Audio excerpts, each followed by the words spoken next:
बहुत समय पहले की बात है। महाराष्ट्र में एक छोटा सा गांव था। नाम था वाड़ा।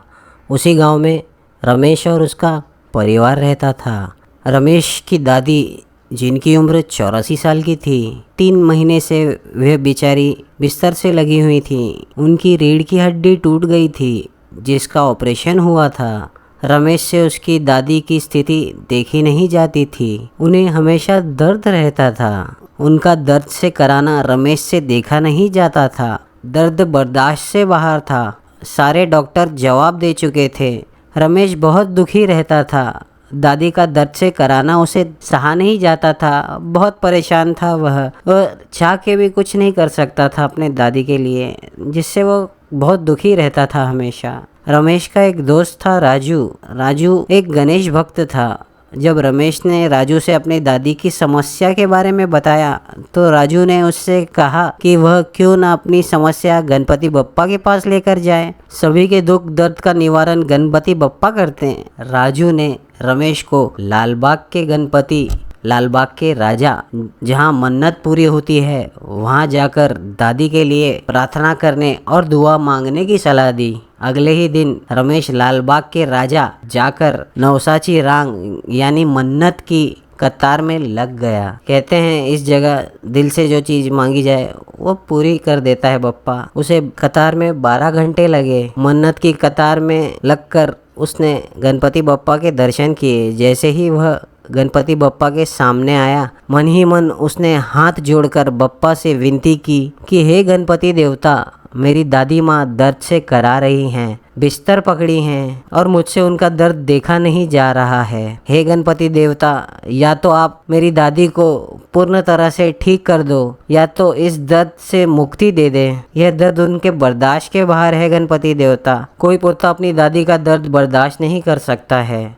मैं अपने आप को उनके दर्द के आगे लाचार समझता हूँ। हे गणपति देवता, मेरी दादी का भला कर। मन ही मन यह मन्नत मांग रमेश लालबाग से निकल जाता है और लालबाग की रोली दादी माँ के माथे पर लगा देता है। गणेश चतुर्थी के बाद पितरपक्ष आता है और जैसे ही नवरात्र शुरू होती है, नवरात्र के ठीक दूसरे दिन रमेश को लगता है उसकी दादी माँ की तबीयत ज़्यादा खराब है। उसकी दादी का नाम भी दुर्गावती था और नवरात्र के ही दिन चल रहे थे। रमेश अपने दोनों चाचा चाची और उनके बच्चों को घर पे बुला लेता है। दादी सबको देखती हैं और मुस्कुराती हैं। माया मोह से परे उनके प्राण अटके रहते हैं रमेश पर। रमेश की माँ समझ जाती है कि उनके प्राण रमेश में अटके हैं। रमेश की माँ रमेश से कहती है जाकर चक्की में आटा पिसा ला। जैसे ही रमेश घर से बाहर चक्की के लिए निकलता है, घर के बाहर पैर रखता है, दादी अपने प्राण त्याग देती हैं। रमेश के आंसू निकलते हैं। वह मन ही मन कहता है,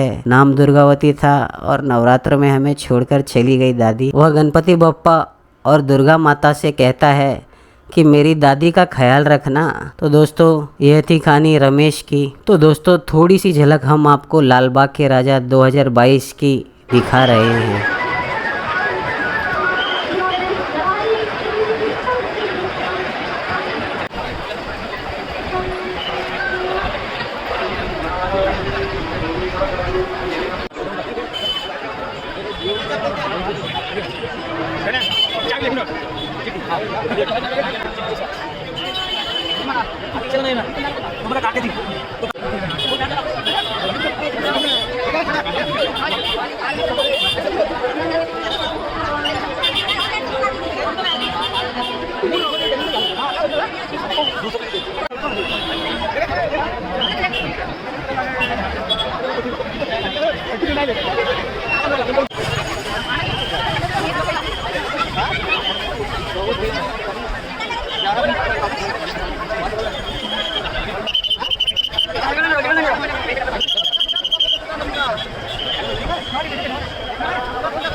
गणपती बाप्पा मंगल मूर्ती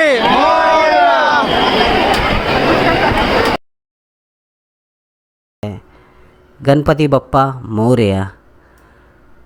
यदि आपको हमारी कहानी पसंद आई हो तो हमारे चैनल को सब्सक्राइब कीजिए, वीडियो को लाइक कीजिए और अपने दोस्तों में हमारी कहानी ज़रूर शेयर कीजिए।